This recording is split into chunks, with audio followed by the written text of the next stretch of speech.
నా పేరు ఉదయ్ కిరణ్ దోరడ్ల.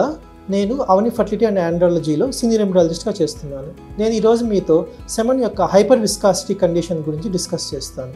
మామూలుగా సెమన్ ప్రొడ్యూస్ చేసిన తర్వాత 15 to 20 మినిట్స్లో అది లిక్విఫై అవ్వాలి. కొంతమందిలో ఈ లిక్విఫికేషన్ అనేది ఈవెన్ 1 hour తర్వాత కూడా జరగదు. ఇట్లాంటి కండిషన్ని మనము సెమన్ హైపర్ విస్కాసిటీ అంటాము.